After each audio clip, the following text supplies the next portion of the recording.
de ser rey. Acá hay algunas personas seguramente que anhelan ser reyes.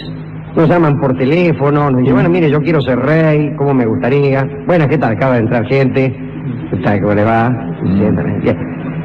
Pero para llegar tarde. Hoy vamos a hablar de algunas dificultades que hay no para llegar al rey, sino siéndolo. Por ejemplo, en cierta etapa de la sociedad primitiva, el rey está dotado de poderes sobrenaturales, o es, sin ir más lejos, la encarnación misma de una deidad. Digo sociedades primitivas y en sociedades no tan primitivas, estoy pensando en la sociedad egipcia, donde el faraón era la encarnación misma de Horus. De acuerdo con esta fe, al rey se le hace responsable, toda vez que es un dios, de los malos tiempos, de las cosechas fracasadas, etc. Y así ante la sequía, el hambre, el pueblo, esta vez sí en las sociedades primitivas, puede atribuir su mala suerte a la negligencia del rey y entonces lo apalea, lo encadena, lo destituye o lo mata. Esto ha sido así en numerosas sociedades. Algunas otras veces, si bien se supone que la naturaleza es independiente de la voluntad del rey, así que no es que el rey auspicia los terremotos, se considera a su persona como un centro dinámico del universo, del que irradian líneas de fuerza en todas las direcciones, de modo tal que un simple movimiento suyo, no suyo Dorio, sino del rey, puede afectar seriamente a alguna parte de la naturaleza. Mover una mano fuera de la preceptiva puede desatar una inundación. Ejemplo el Mikado. Ejemplo el Mikado. Y este es el punto de apoyo, el rey, del que depende el equilibrio mundial, y la menor irregularidad de su parte puede romper ese equilibrio. Por lo tanto hay que tener mucho cuidado con él en esas sociedades. Y él mismo, su vida entera, hasta el más mínimo detalle, debe ser regulado, bueno, para que ningún acto suyo pueda desequilibrar el orden. Y hablando del Mikado, el Dairi también, ¿no? El Mikado también es la encarnación del sol, o mejor dicho, de la sol, de la diosa sol, porque en Japón es la sol y el luna, como es también en los idiomas germanos. De la diosa sol que nace incluso. Claro. Rige el universo, los dioses y los hombres incluidos. O sea que el emperador del Japón, en teoría, tiene más poder que ningún otro, porque bajo su tutela están también los dioses todos. Incluso se dice que una vez al año le presentan sus respetos los dioses y se alojan un mes en la corte del emperador del Japón. En ese mes, que se llama justamente en japonés el mes sin dioses, no se frecuentan los templos porque se cree que ahí no hay nadie, que los dioses están todos en la saca del reinaldo, ¿no? Mensaje, Alejandro, que algún japonés tradicionalista en la década del 30 percibió como una especie de anticipo de lo que vendría. Un tal Hirohito, heredero del trono del Japón, eligió después de los 20 años el estudio de la biología. Y este sector de la sociedad japonesa pensó, caramba, ¿qué secreto puede haber que el que va a ser emperador no maneje ya? Como para que tenga que irse a una universidad a estudiar, y así fue. Debió ser casi un escándalo. Fue un escándalo, fue... ¿Cómo el rey de los dioses va a tener que estudiar biología? Son buenos esos escándalos porque aquellos que creen que esos que producen escándalos son dioses no se le pueden revelar. Es verdad. Está bien eso, ¿eh? Bueno, breve descripción, ya que estamos con el Mikado, del modo de vivir del emperador de Japón, no ahora, no Hirohito, pero no tan lejos tampoco, digamos 1750, ¿le conviene? Sí. Bueno, están obligados a tomar un cuidado extraordinario para con sus propias y sagradas personas. Por ejemplo, se piensa que sería muy perjudicial que el emperador tocase el suelo con los pies. En el siglo XVI era suficiente para despojarlo de su rango. Si el emperador tocaba el suelo con las patas, directamente lo destituían. Cuando quiere ir a cualquier sitio, debe ser llevado en hombros de un lado para otro como zapallo en carro. Tampoco puede consentir exponerse al aire libre. El sol no es digno de iluminarle el marote. Entonces no está nunca con la cabeza expuesta al sol. Tal es su santidad en todas las partes de su cuerpo, diría Mario Mactas, que no se arriesga a cortarse el pelo, ni las barbas, ni las uñas, porque tiene miedo que el pelo cortado, las barbas cortadas, las uñas cortadas, puedan caer en manos indignas. A riesgo de estar cada vez más sucios, bueno, cada tanto se necesita que le limpien un cacho, ¿no? Entonces lo limpian cuando apolilla, le cortan el pelo cuando duerme, y de este modo se considera un robo que no afecta a su santidad. Estaba obligado en aquellos años a sentarse en el trono durante varias horas todas las mañanas con la corona puesta y quedarse inmóvil semejante a una estatua, sin mover ni mano, ni pie, ni cabeza, ni ojo, ni parte alguna del cuerpo. Y de este modo preservaba la paz y la tranquilidad del imperio. Si desgraciadamente se movía o, digamos, miraba hacia un lado inconveniente, traía la desgracia, la guerra y los incendios. Sigue el tipo ahí, 4 horas como los granaderos. No, hay una ventaja. Digamos, también es cierto que en esas reuniones no correspondía mirarlo de frente al pibe. O sea que si el pibe de pronto, un suponer, Dios no permita, pero había comido mucho la noche anterior y se sentía incómodo y qué sé yo, nadie iba a ver el movimiento que hiciera. No, claro. Pero estaba sentado. No, porque no lo podía. No, pero no lo podía decontar y por ahí lo podía mirar. Pero ¿a quién se lo cuenta después?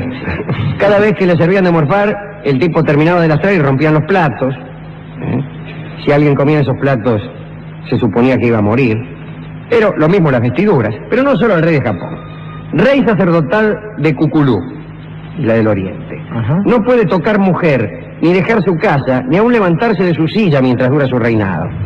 Mirá vos, sentado 12 años el tipo. Tienen un nombre en las oficinas esos tipos, pero no lo puedo decir. Eso es sentarse. Termina de fierro, pero... Bueno.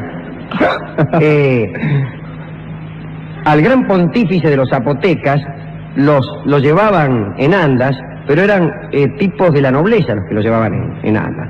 Al entrar el príncipe de los zapotecas, todo el mundo caía en tierra, mirarlo a la cara era morir. Mirás a la cara al príncipe de los zapotecas, te matás. Finalmente los micados fueron atrapados en una serie de reglas que ellos mismos no directamente ni siquiera podían conducir los asuntos del Estado, que exigían unos movimientos más humanos, y entonces los atendían los secretarios, ¿no es cierto? Más, a los reyes de Camboya no se les permite morir de muerte natural.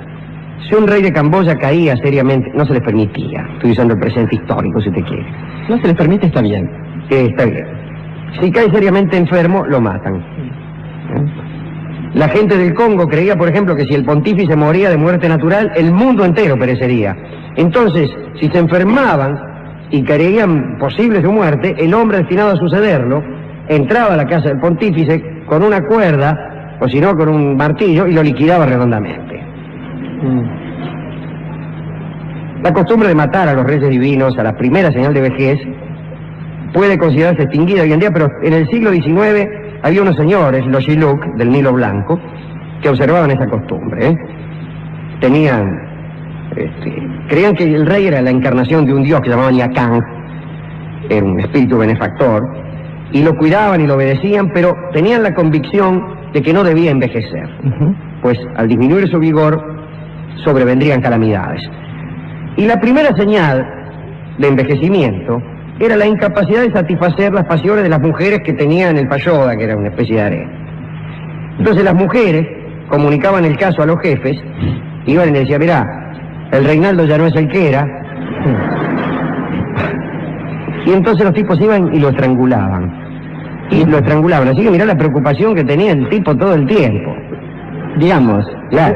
Ahora, yo me pregunto, ¿no? ¿Hicieran fulería las tipas que tenía en el payoda?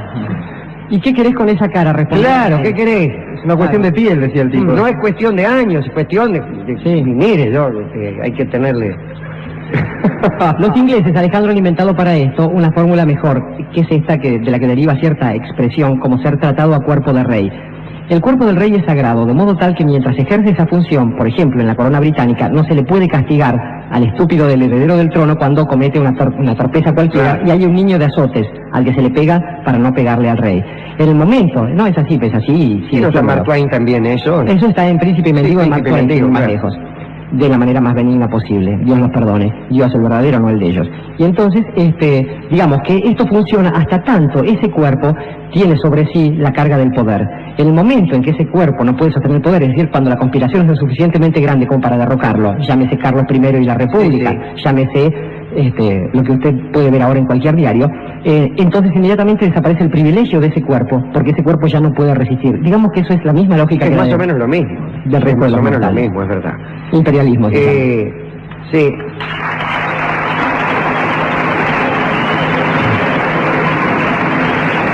Ahora, Usted sabe que algunos pueblos pensaron en que era inseguro esperar a la decadencia del rey, podía venir algún accidente, y entonces fijaban plazos para matarlo en pleno vigor.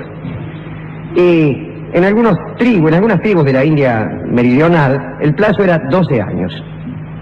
Entonces, cuando se cumplían los 12 años, había una fiesta, el tipo se subía en una plataforma de madera, con colgaduras de seda, qué sé yo, digo, el rey que finalizaba su mandato, se bañaba en un estanque, oraba ante un ídolo, tomaba unos cuchillos, se cortaba la nariz, después las orejas, los labios, y cuanta carne podía, repito, cuanta carne podía. Y algunos podían. Y cuando ya veía que no podía cortarse más lonjas, entonces se degollaba. Mientras tanto había una fiesta abajo. Parece una propaganda de Gillette, escúchenme. Y estaba presente el sucesor, que veía lo que le esperaba, ¿no? No sé quién quería ser rey en esas condiciones. Hay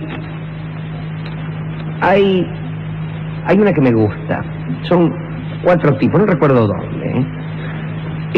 Determinado día existe la posibilidad, es el día en que finaliza un plazo. Creo que aquí mismo, es aquí, en la India meridional. Termina el plazo de 12 años, el tipo se acaba de degollar. Hay un sucesor, pero hay una posibilidad de que no asuma ese sucesor. Si alguien quiere anotarse para ser rey, digo alguien cualquiera, se anota.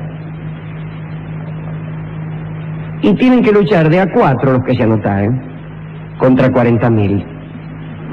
Son 4 contra 40.000. Ni más ni menos. Imagínense la cancha de fútbol, nosotros 4 contra la cancha de Independiente llena. Hay robo. Sí. Que pidan ayuda. Bueno, los matan. Sí. Pero usted sabe que se anotaban. Y ningún sacrificio que pruebe que hay hombres que prefieren el honor a la vida es completamente inútil. Esto parece barbarie. ¿Por qué no lo dice de vuelta, Alejandro? Hace tanto que en la patria no se escucha una frase de esas dichas encarnadas. Ningún sacrificio que pruebe que hay hombres que prefieren el honor a la vida es completamente inútil. Hegel decía que ningún hombre puede ser llamado hombre si no arriesga su vida animal por un fin no animal. Está bien. Bueno, en Bengala, por ejemplo, los reyes solían tener poca descendencia y cualquiera que matase al rey y se sentara en el trono era reconocido inmediatamente. O sea que la ley electoral de Bengala estaba basada en el crimen. Tenías que matar al rey. Eso es Fraser también, ¿no? Justamente, en este caso no es un crimen, hay un cuadro de Turner y un poema de Virgilio que habla del rey del bosque. Claro, el rey del bosque, un bosquecillo mágico que tenía un sacerdote. La sucesión se ejercía a merced al crimen. Cambiaba el sacerdote cuando venía un tipo y lo mataba. ¿Y cuándo venía un tipo y lo mataba? Cuando el tipo empezaba a envejecer y no podía sostener los desafíos. Bien. Casi diría que esto es lo que subyace por debajo de estas pequeñas anécdotas que hemos contado. Uno es rey hasta que puede serlo, en los países más adelantados y en los más atrasados. Tiene que ver, de un modo menos bárbaro, pero sí en el mundo de las ideas y del espíritu, aunque también en el mundo material, con la idea que de la nobleza tenía Ortega y Gasset. Ortega decía que un ser noble era aquel capaz de sostener todos sus privilegios allí donde fueran puestos en duda, en el mismo momento en que fueran puestos en duda. Es decir, no era el noble el que tenía privilegios que no merecía, sino que los merecía porque era capaz de reivindicarlos allí donde se dudase de ellos. La vieja nobleza china no permite en modo alguno la locura de que las acciones buenas de una persona dejen sobre sus hijos los privilegios de esas acciones, sino que por el contrario, cuando un hombre comete una acción noble, los que se ennoblecen son los muertos, los antepasados. Y eso se llama nobleza, y no como suponen algunos, locura. Bueno, ya ven que no es tan sencillo ser rey, ¿eh? Podemos dedicarnos a otra cosa. Por ejemplo, no nos dediquemos. Si me permite, Alejandro, voy a tratar de recordar algunas cosas que me ha contado quizás usted alguna noche de las recientes o lejanas. Bueno, entonces no deben ser ciertas. Pero bueno, yo lo digo solo para esconder una opinión en eso. La cuestión es esta, digo, lo que me decía usted alguna vez es esto. Este asunto del rey, que es el mismo, es muy semejante a aquel asunto de la reina de belleza, digo, tanto más semejante a aquel asunto del presidente, del diputado, del que dirige un teatro, del delegado sindical, digo, aquel asunto de la distinción, de la singularidad de una persona, no es en modo alguno un premio que se recibe como lo que se gana en un billete de lotería. No debe serlo. Muchachos, es un laburo, esto es, en todo caso no se concibe, no se puede concebir si esto se toma en serio como un premio. ¿Por qué?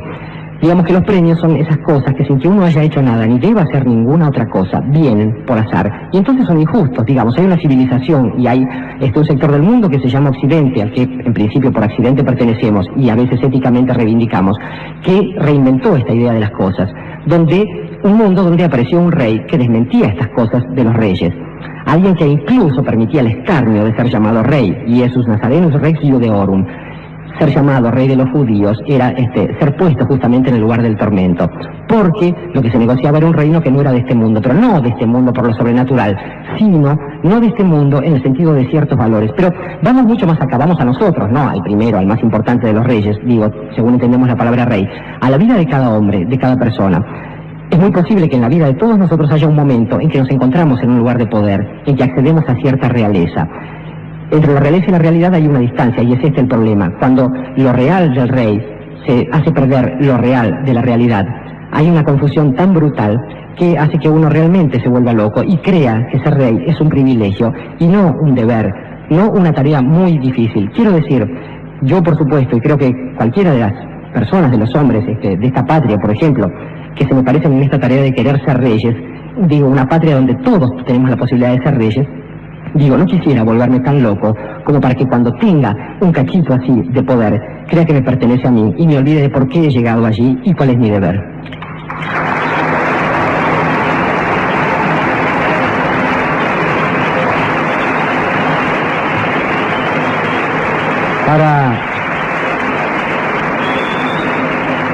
Para todos aquellos que entienden la verdadera naturaleza de la nobleza, de la realeza y del poder, Charly García canta: yo no quiero volverme tan loco para la radio.